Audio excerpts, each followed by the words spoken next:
to record to my computer so we can add this to our Ayahuasca Integration Mastermind YouTube channel. It's interesting how we're using technology to take something that's so organic and natural and share it with the masses. Maybe that will be a conversation for another time. What's up, Dimitri? How's it going? It's good, man. I just want to believe that's what it looks like where you live, man. It's just like Dimitri has just apparently purchased Amazon, and he's living in Jeff's Exactly. house right now. It's good to Yeah. see. Yeah, likewise. Anyway, good to see everybody. And I want to welcome my brother and partner who's in Tulum, Mexico right now. Billy, are you able to hear us and say hi? He's a little bit spotty. I think he's kind of been frozen with his finger under his nose for quite a while right now. So we'll just let them come in whenever they can. But it's good to see everybody. Thanks for bobbing and weaving. We had a little bit of a technical issue yesterday, and we had to move the mastermind from yesterday to today. But the good news is that we record it, we put it in, we live stream it into our Facebook group, and we save it on YouTube. So people will be able to get caught up. And that being said, I hope that you guys will all help us. You know, this is something that we're committed to doing every month to further the integration work that is very, very left, very much, very often left undone when people work with plant medicine. If somebody's looking at the idea of experimenting sitting with plant medicine and you've never done it before, you might say, what does integration mean? There's the jacuzzi experience of working with plant medicine, but then the pivotal one is the other 90% of your life where you actually do something with it, back home. So that's kind of the purpose of this mastermind and concept is we want to create a psychological safe haven to do that work. And in one sense, remind everybody of the importance of that work. And just recognize that, when you go experience a retreat with Arcana or something like that, it's this pivotal, just life-changing experience that very often gets washed up in the ebbs and flows of, and riptides of life. Hey, Nina, how are you, my friend? Nina, you haven't gone out into the jungle and like taken a bite of any random leaves lately, have you? No, that was horrible. For like, I would say about a good 2 weeks, my mouth was Nina, just. explain. It's just because I don't know if anybody even could imagine that. Just quickly explain that experience. We were in Mexico together, and just explain like why you did that and what happened. Well, this was the second to the last day, and this is when we were doing the gift exchange, and so I was thinking, hey, I need to go out and get something natural outside to wrap my gift.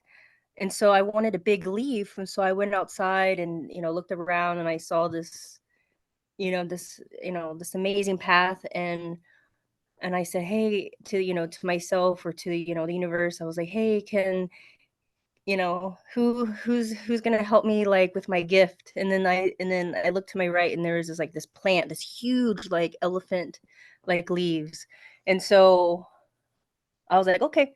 And so I tried to snap it, but it was kind of like a banana, like you just don't snap it, it's just gonna and so I was like, okay. So I bit it, and I don't know why I did. I mean, I guess I do because I guess as a kid I would always bite things, I guess. And so I bit it, and as soon as I bit it, it was like it was like it felt like a million daggers in my mouth, all in my tongue, my mouth, and I just for a couple hours I just couldn't talk. I couldn't. It was so like horrible. And basically it was like fiberglass. And Billy was telling me that it was like, he's had it before in his hands, to where like it makes it swell, and it has feels like a bunch of fiberglass. And so never again will I ever bite something like the plant. if it was like one of those, you know, viral YouTube videos at the point that it would have said, and right about now, this is when she fucked up. And Yeah. we learned, but the other lesson there, and Billy, maybe you can explain what that leaf was, but the other lesson there that a lot of people took from that is just the power of the jungle, you know, from a medicinal level, but like the jungle knows how to protect itself as well. Billy, what was the name of that leaf? Because you guys were using that to actually provide us with shade. Do you know what the name is?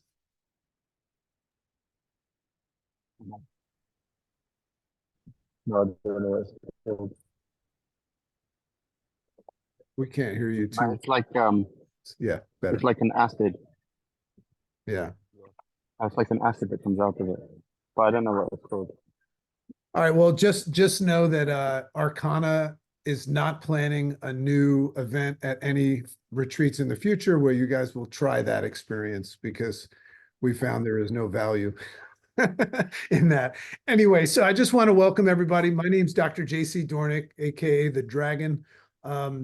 And I found my way to Arcana a while ago, and I've had multiple experiences now. Became very, very close friends with Billy, and Billy's in Mexico with his lovely partner Valeria, and they're just amazing people. And we just collectively saw a void in the whole world of plant medicine in the integration part. So we collectively came together and we created this community, and we will be here every month, and every now and then we get Jose to pop in. Billy, did you want to quickly say hi before I kind of open up a topic? Are you there? Yeah, Billy's in the jungle, so that's one of the interesting things about our little huddle. I want to say hi to my brother William. What's up, Bill? I went to visit him and we had breakfast. It's so. Oh, go ahead, Billy. What? Can you hear me? Better now. Yeah, now I can hear you. And My reception is really, really bad. yeah, well, you know, we don't expect much from you when you're in the jungle, you know. No, I was just saying, can you hear me? Because Yeah, I can hear you now, but every now and then you're not hearable.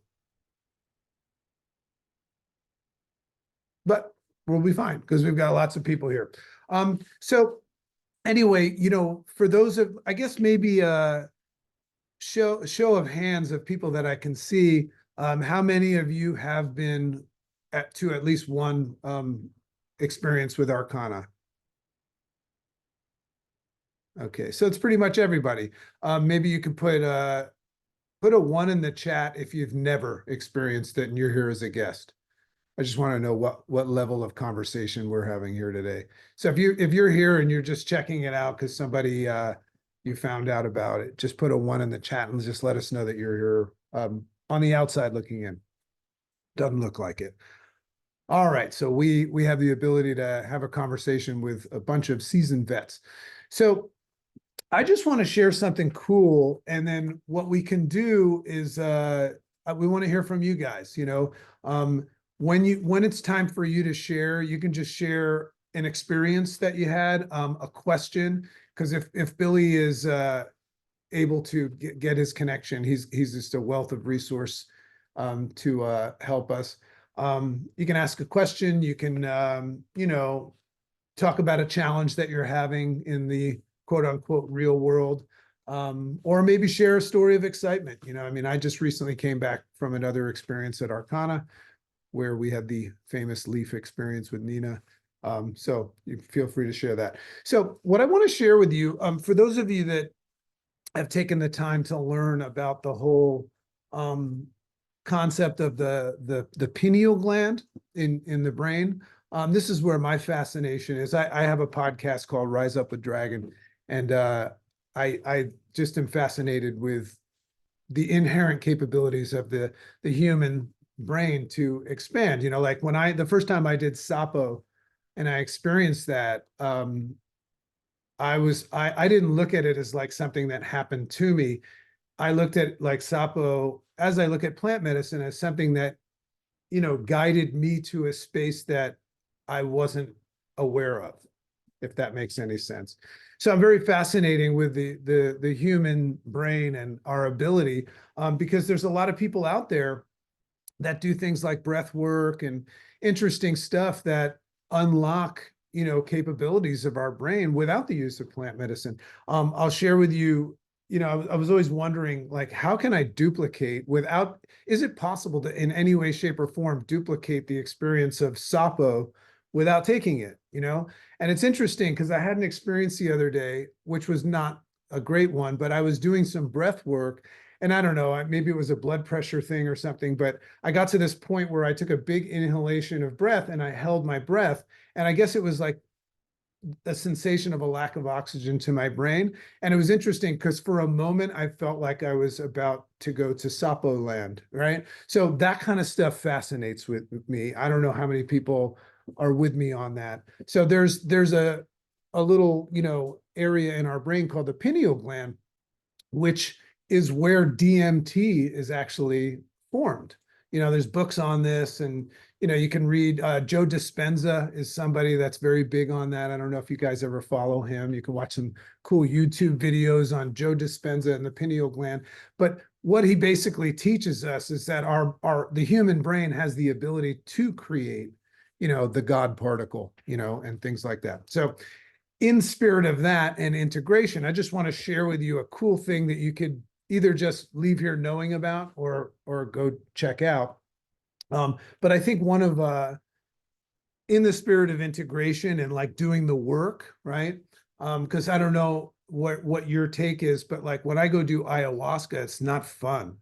Like we always talk about like making a shirt that represents what ayahuasca stands for. And we were just going to write a shirt that says, this ain't no fucking vacation. It's like it's work, right? And then when you come home from that trip, it's more work. It's even potentially harder work, because you have to somehow integrate it into a world where it doesn't exist. And other people have varying abilities to acknowledge it. And, and then we have to go through the process of saying to ourselves, hey, forgive them for they know not what they do. They don't know what we know. We know something different than the people that we come home to. So that's what makes integration so hard. So what I've identified in my human behavior research, and I talk a lot about this in the podcast, is I would say that one of the human beings' hardest challenges is to follow through. To say you're going to do something like, when we came home, do you guys remember the feeling, for those of you that are somewhat fresh or remember your experience, you come home from the experience and you're like, I'm gonna, everything's going to change now. And, if you have a solid group of people from your trip, you stay connected, which we currently have, which is really cool. And, Nina is very active in there, and so is Dimitri. But still, the biggest challenge that anyone here has in the breakthrough that you desire, to have the haves that you desire, is to just simply follow through. So what I want to share with you is just a cool thing that I've identified through some research and some cool places of an area in our brain that is correlated with the characteristic of tenacity. So I don't know if you know what tenacity is, but tenacity is a trait that human beings have. And this is something that I only know about because of my work with plant medicine. So tenacity is a trait that human beings have that permit them to face a hard challenge and follow through. So just marinate on that for a second. It's just a fascinating thing. And I wrote this. There's this area in the brain. You actually have two areas in the brain, and it's complicated to hear what it's called about, but they're called the Anterior Mid Cingulate Cortex, right? So for the sake of this, and for the sake of people that don't want to get too complicated, we're just going to call them the AMCC, okay? AMCC, rhymes with JC. Hey, there's my brother, Mr. Perez. How are you, my friend? Good to see you. Good to see you. So anyway, not only one of these, but we have two AMCCs located behind the frontal lobe in your brain. And there's an interesting bunch of research out there that says that people that have larger AMCCs are people that are more tenacious. Okay, so just follow me for a second. Bill, you'll dig this. So big AMCC, more tenacious. And what does it mean to be more tenacious? Is you have more of a chance of following through in the face of adversity, which is what I think most of us struggle with when you do the work. Because I mean, how many people have gone through Arcana? Thousands, and they all know about this huddle today. And here we are with 14 unique individuals, right? So you can see that there's a massive void in follow through and doing it. And there's also this misconception that because we don't follow through, the answer is to keep going back and drinking more ayahuasca. Now, there's value in that. I go once a year to do that, but you follow me, right?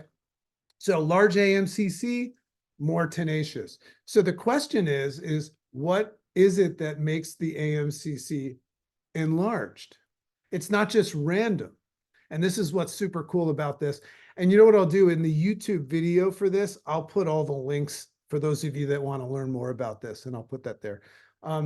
So in all of the research, which started with animals, unfortunately, and then humans, they identified that what makes the AMCC, once again called the Anterior Mid Cingulate Cortex, what makes them enlarged is doing things that are hard and uncomfortable anyway. Isn't that an interesting thing? So when you guys are faced with things that you want, need, and must do, and they're inconvenient, difficult, and the kind of things that you kind of have the voice in your head that says, I don't know if I'm the right person for this job, or I don't know if I have time for this, or, oh God, what a pain in the ass, which is pretty much everything that sits in between you and you having an amazing life. If you were to somehow find a way to do it anyway, it would actually increase your tenacity. So why am I sharing that with you? Because it's a choice. It's a choice to be tenacious. You're not born with it, right? People that go out and do this kind of work, and this is what I love about what we've learned through Arcana, is we know about this world within the world. It's like everything that we've learned prior to going on this experience is up for negotiation now, which is a good thing and a bad thing, right? Because it's a good thing because it's like, if you thought that you couldn't do something in life, you were very, very most likely wrong, right? Or if you thought this was okay to do and that's not okay, that's just your programming that you've received your whole life. But now you know that there's more. There's this other realm, which, by the way, still exists, even while you're not on the medicine. I don't know how many people are with me on that, but I would challenge everybody to acknowledge that what it is that you learn when you're drinking ayahuasca or any of these things, you know, all of a sudden these things come into play that are not there when you're not on the medicine. The question is are they still there and you just can't see them because you're not on the medicine? They're still there, right? So when we come home and we know these things, you know, it makes you realize that the work would be highly valuable, but it's also highly inconvenient because the work that we're trying to do with integration is happening in a world that is not integrated, right? And there's very, very little help out there. You can't just go to your buddy and be like, hey, listen, I'm trying to integrate the work that I did with Sapo into my work as a computer technician, right? And your friend's going to be like, so we're not friends anymore, right? So do you see what I've led to is that's the value of us sticking together, not hiding this unfair advantage that we have in life.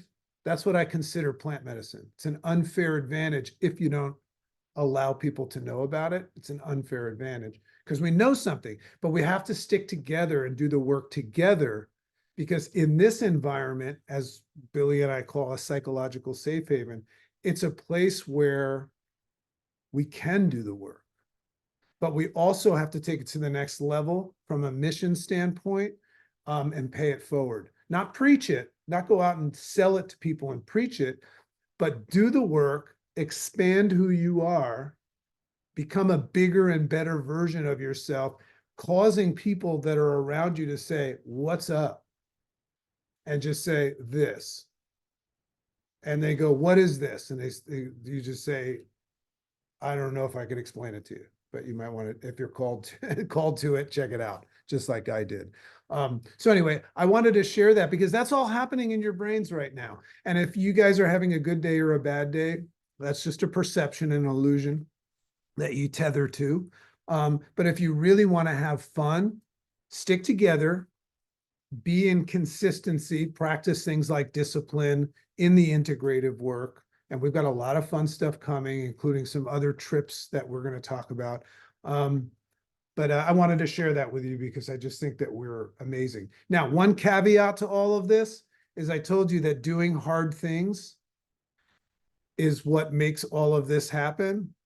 Just know that there is balance as well, because we live in a world where you're supposed to like David Goggins and people like that say, be hard and do this, you know, and grow. And we understand that, but there's also something called ego depletion, where you guys might refer to that as burnout, right? If you go too hard all the time and don't have like a piece of cake every now and then, or do something wrong every now and then, or maybe even try being lazy one day and cheat and have fun, that's not necessarily a bad thing either. So don't seek perfection and like try to, because you'll experience ego depletion and then it'll have an adverse effect on you. So in other words, have fun every now and then too. Be an idiot.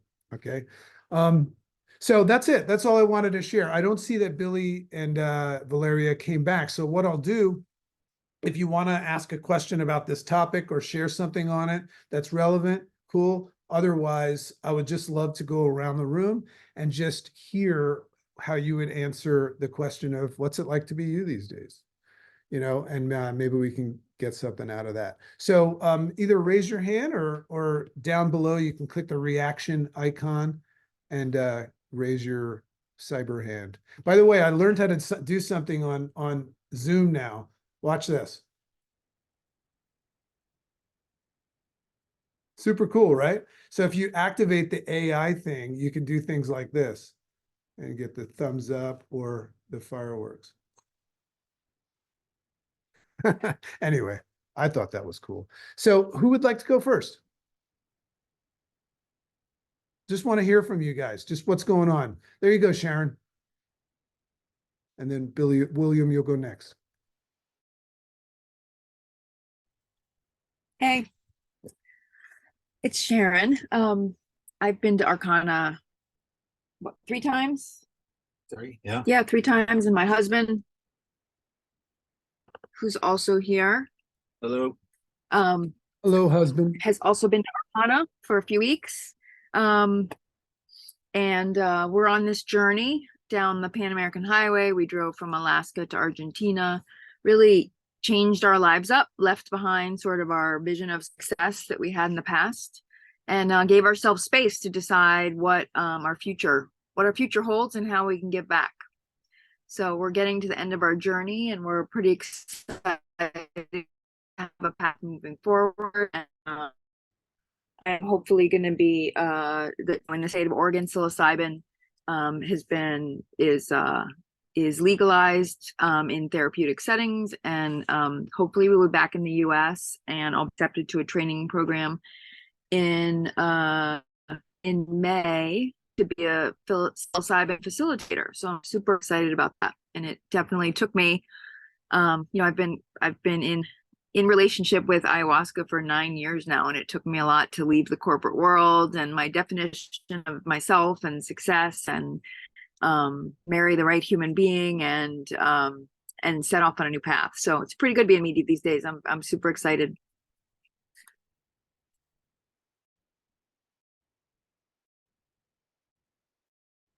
I'm muted. I said, awesome, really cool. Thank you for sharing. Yeah. And you know, you just reminded me that they're not here right now, but Billy, Valeria, and I, along with the likes of, you know, some of you guys might know Ariel and Danielle, we're going to be hosting our first, a different type of an event, a non-ayahuasca event, but it's going to be really, really unique. Unfortunately, it's only going to be able to have 15 people, and we'll announce it soon, but it's going to be in May in Tulum, and it's going to be a combination of peyote, mushrooms, and sapo. And it's going to be a really interesting event because if there's no ayahuasca, it changes a lot of things in the event. So we have something really, really fun and special planned. So if anybody's curious and interested in that, I mean, it's going to fill up pretty quick once we announce it, but only 15. Look at Nina. And there's no poisonous leaves on this trip. Anyway, it's going to be fun too. It's going to be a different environment. And we're looking at some beautiful retreats that are right on the water and very, very comfortable and beautiful. So anyway, you just reminded me of that. William, my friend that lives 40 minutes from me. You got to unmute. Can you hear me now? There you go. Okay, good. I wanted to make a few comments on what you were saying before. Right now, I'm at a silent Buddhist retreat in New York State, where I just spent the last couple of hours shoveling my car out of the snow. We just had about 10 inches last night.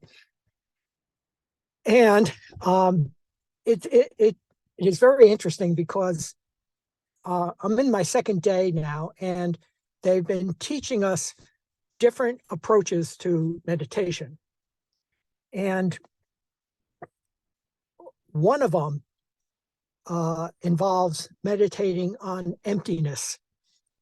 And when I'm doing it successfully, it's very reminiscent of my Sapo experience.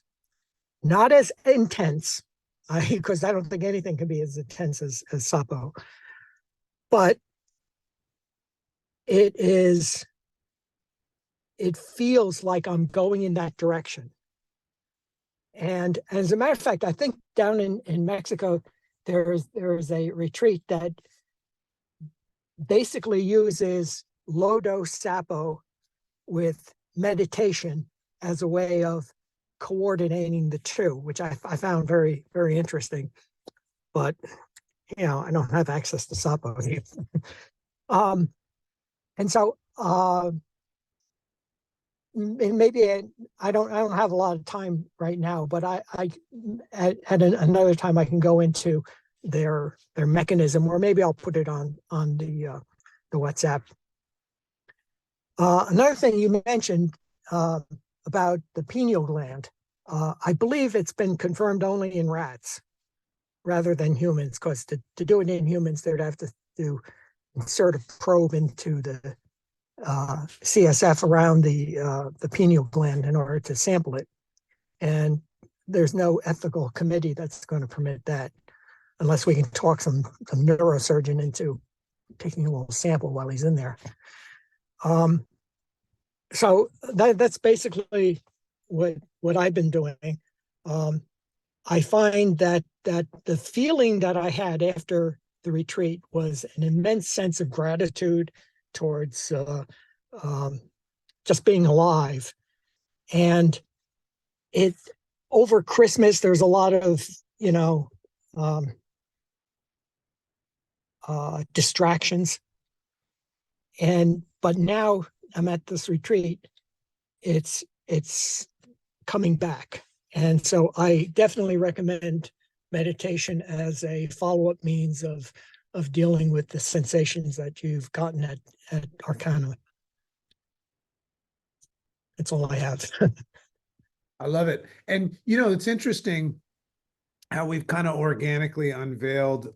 By the way, anytime somebody mentions like what it's like to be on Sapo, it's always fun to look at all your faces. Like everybody smiles, and like I saw a bunch of you do that. But it's interesting how we've organically all started to acknowledge part of the integration process is using non-medicinal ways of returning, right? Whether it be meditation or breathing We're going to go at this retreat we're going to do in May. We're going to go real deep into breath work as well.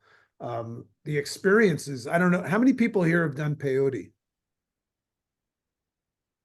So, you know, peyote is like a 12-hour deal. I mean, it's like a long thing. So I think our sequence, we're going to do 2 mushrooms, 2 peyote, and 1 sapo. So there's going to be a lot of that stuff, but we're also during the day going to do a lot of entrenched work and stuff, and also have some fun. But it seems like that's something we're all trying to do in our integration, is bring it back somehow. And there's breathwork meditation, but also being here. Look around and just see what it feels like to be amongst people that know, right? For me, it kind of brings me back a little bit. I don't know if everybody would agree on that. All right, so who's next? Thanks, Bill. Love to hear it from everybody, even if it's just a quick check-in.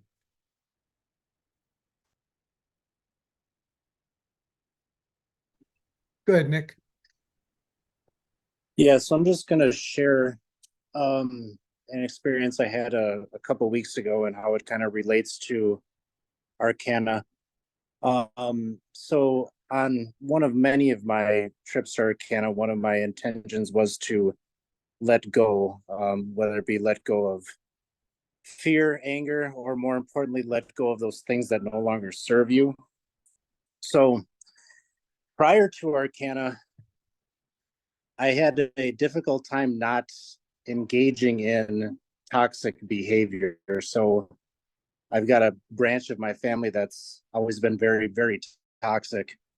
So if I, prior to Arcana, would get a message from somebody and it was very negative, you know, name calling, very toxic stuff, I would engage right back in it. And then it would just be this endless cycle of anger and hate that would just be never ending. So I'm going to share, I guess, some wins and some things that I'm still struggling with this. So a few weeks ago, maybe 2 or 3 weeks ago now, I had a family member that passed away, and I heard from someone in my family that was, you know, telling me that the funeral and this and that, and I basically expressed that I was unable to attend. Well, when that happened, I got the most vile text message you can imagine, full of the most stuff I'm not even going to repeat, the names that you just couldn't even imagine, just that would come from family. So the win here with this is I read it, basically said, oh, okay. And then I just deleted it and said, I'm not going to engage in this because this is not something that serves me in a positive light. But what I'm still struggling with this is this type of stuff will still live inside my head and will cause me to lose sleep at night. So I still need to work on that. If anybody has any feedback they want to give on that, suggestions, but at least the good part about it is I'm able to just look at certain things, observe it, delete it, and just be like, I'm just not going to engage in this stuff because it's not positive. But how to let it go to where, like, it's not keeping me up at night thinking about what someone is saying about me. You know, it's just yeah. That's what I wanted to share. I think what he just shared is very, very relevant. You know, I think everybody, that's part of the integration process. Is like, I'll integrate if these damn people will let me. And I think everybody here has family members that probably send texts like that. Ironically, this is kind of my wheelhouse, so I'll speak to it. I've created, so I have a book coming out called Make Sense, and I created this private community called, I call it the Make Sense Academy. And this is what we talk about in there, is creating a more efficient and logical desired state supportive response system. Because we all know, Nick, that we can't change them. We just can change how we perceive and respond to them. All right. So from that space, are we all in agreement? The only thing we actually control is our perception and our response. So I teach a system that I'll kind of share with you so you can start implementing it now. And I call it the interface response system. So it's got 4 phases, and the first phase, ironically, and you're playing with the first phase now by saying you've decided not to let it bother you. It's still bothering you, but you've decided, right? But the first phase of this system, which it involves acknowledging why you react the way you react. right? So understand that your brain, everybody here, your brain, first of all, processes 40 to 70,000 thoughts a day, right? So you got to ask yourself, why have I tethered to 1 or 2 when there's 40 to 70,000? So that's called brain awareness perception, being aware that your brain does what it does, thinks a lot, right? So in Buddhism, they teach you when you notice your brain thinking to say thinking, and it's just a way of reminding yourself, oh, that's my brain thinking. You can do it with your heart too. You can go beating, right? Anyway, so brain awareness perception. And then the other thing in that first phase is to acknowledge that, how old are you, Nick?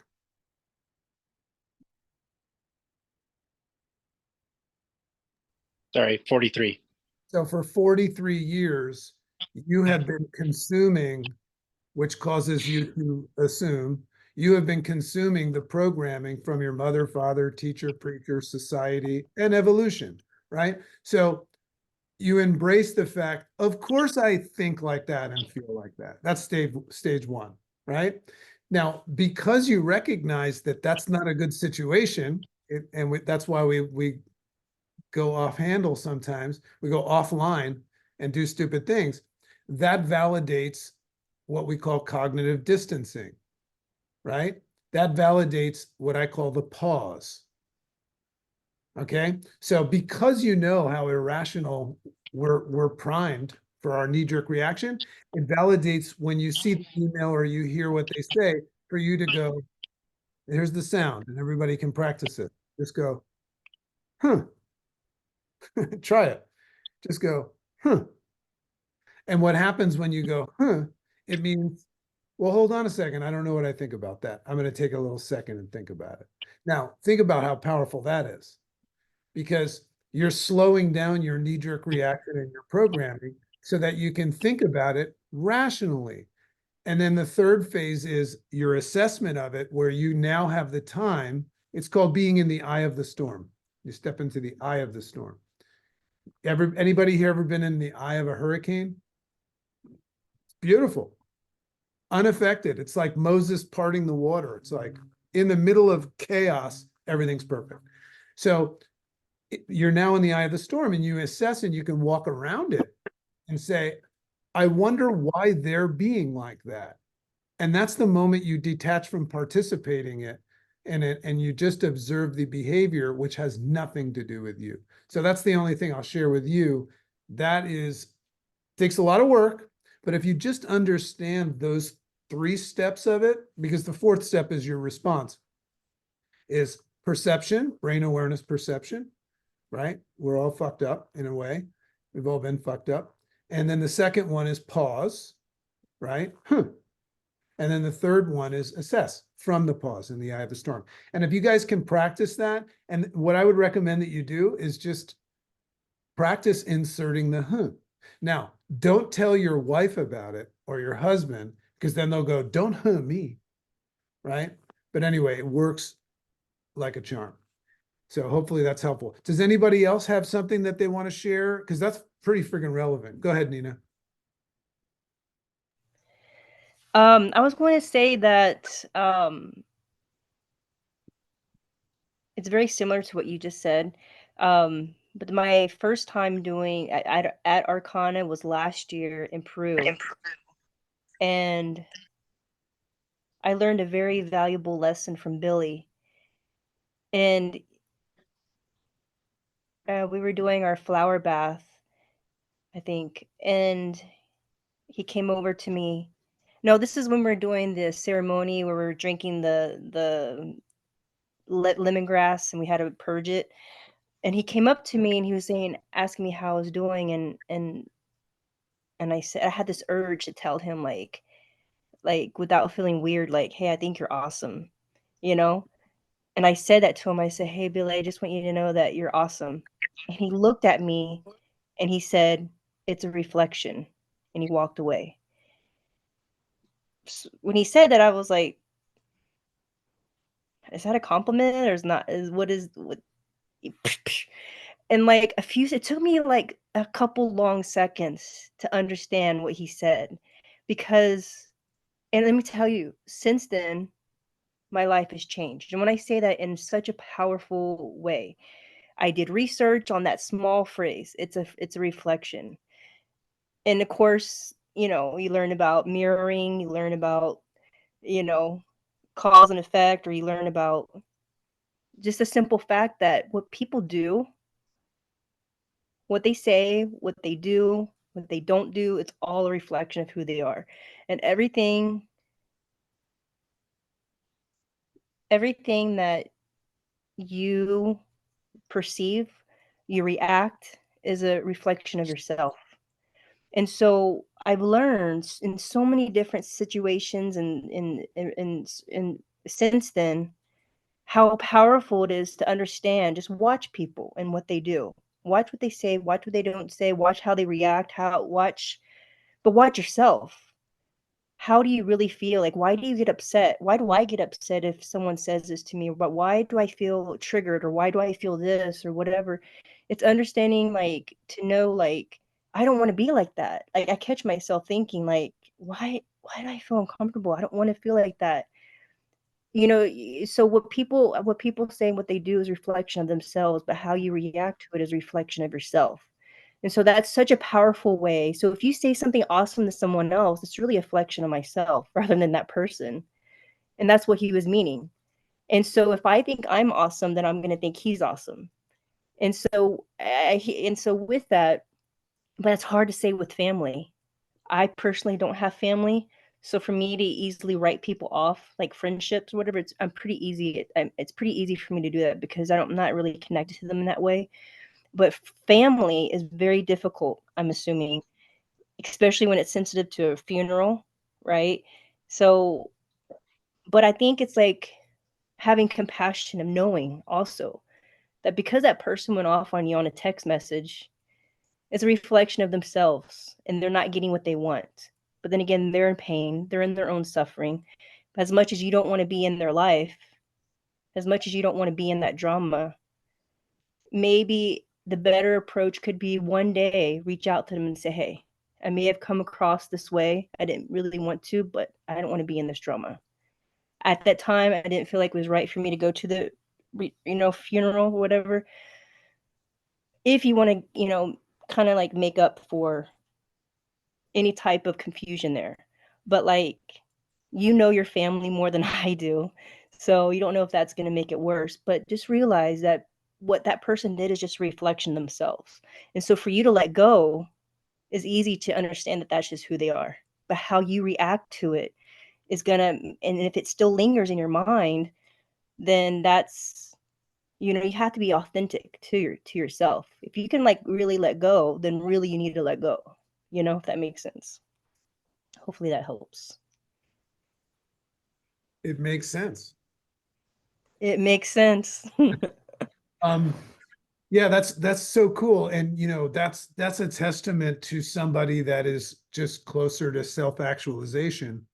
What does that look like to talk to somebody that has put a lot of work in? It's somebody that you pay a generous compliment to. And rather than saying no, oh, stop it, right? They put it right back to you. Right. And let you share in it, So, I mean, I'm in love with Billy too. But it's just he'll watch this video later and he'll probably remember that moment. But that takes a lot for a human being to be able to take a compliment and offer you a slice of it, maybe that's a fun It's a integration. powerful thing. It's so powerful. And now I use it so much. But that also has grounded me personally in a lot of things in my life since then. And I'm very aware now, way more than I was before. It puts into a perspective something very easy and simple has made such a big difference in my life. And so, but I have to also, what I want to be isn't really necessarily who I am. And I understand that those are two different things, but I want to be this person where my reflection is always good, but I'm not perfect. Like you said, you can't be perfect all the time, but I'm striving to figure out those parts of my shadow that come out to where I find things offensive or react or I think negative, or why am I thinking these things about myself? It's a reflection of myself. Like I have to hold myself accountable a lot because of my own thinking. So I don't know. It's such a deep thing. Something so simple is very deep as well. Right. Hold on one sec. Oop. Coming back. That's awesome. You know, and once again, that's the value is hearing a tool that people are using out there that we can put into practice. And by the way, if you're not good at that, like if you're the kind of person that gets a compliment, like how do we practice this in real life? Let's say you're doing your integration work, you get a compliment and you have this knee-jerk reaction to say, oh, stop it. Like sometimes you'll say, oh, I like your hair, Nina. And she'll be like, oh, this rag, I just showered or something like that, right? Perhaps that's the place to put the pause, right? Huh. You know, or maybe insert just a thank you. Give yourself a little time to be able to say, I like your hair too, right? Because we live in a survivalistic fashion where we're very often assuming, remember, consuming creates assuming. So whatever you're consuming with regularity, you end up assuming. So it's not your fault, right? We forgive you for you know not what you do. But if you pause and stop that, you might get a better outcome. Did you have something else that you wanted to say, Nina? I was just gonna say one more thing. I think it's a nugget of knowledge. It's like such a big nugget that I've used it a lot with other people as well. My job, I work for Disney and I take chats all the time. And whenever I talk to someone who's really, really awesome and really nice, I'll say, hey, you know, you did such a good job. Or if anytime that they say something really nice to me, I always say it's a reflection. I type it out. And a lot of times I'll get people who are like, what does that mean? Or whatever. And I'll tell them. And so it's not just in chats, but in like my life, people, you know, if I see something or if I recognize something and someone gives me a compliment, I always say it's a reflection. And I love seeing that little twinkle in people's eyes that I had when Billy told me that, because it's teaching them something new. And I know that that's a nugget of knowledge. And that's like something that you hardly ever hear, but it's true. It's a reflection of themselves, but it's also a reflection of me. I want to return that gift to them. And so that's a small step, but it's like it's totally changed my life. The greatest gift that we will ever receive in life will be the ability to be useful in helping somebody else get what they need. Right. So, I mean, that's a great practice. And I know you and I got to know you, like, I'm not surprised, you know, and you are awesome, you know, so he said the right thing that day. I put in the chat, just so you guys know, as a follow-up, our Facebook group where this is getting live streamed right now and the YouTube channel. Feel free to share those with other people. Another interesting thing that Nina just brought up, and I'd love to hear from somebody else, maybe Nicholas and Melissa, you always have something great to say, is the concept of we're taught in integration not to go out and teach and preach this to people, right? But we can pay it forward. And maybe it's not, hey, go drink ayahuasca. Maybe it's just what Nina said and just said it's a reflection and making someone go, hey, fuck, that was powerful what you just said, and find ayahuasca that way. You know what I'm saying? Anyway, anybody else want to share? Melissa? Oh yeah. Can you hear me? All right. Yeah, I think what you guys were saying was just so powerful. And Nina, I don't know you, but I feel like I know you. Hearing how ayahuasca, how medicine has worked through you, it's you know, we're talking behind the scenes as it's muted. We're just so grateful for this community, but even more to see humanity evolving, right? And it's just a beautiful place to be and experience. And JC, proud of you. Good job. I can't wait to see this book that you've got out. Of course, you're doing a million things, but along the lines of what you were saying, Nick, oh, he stepped out.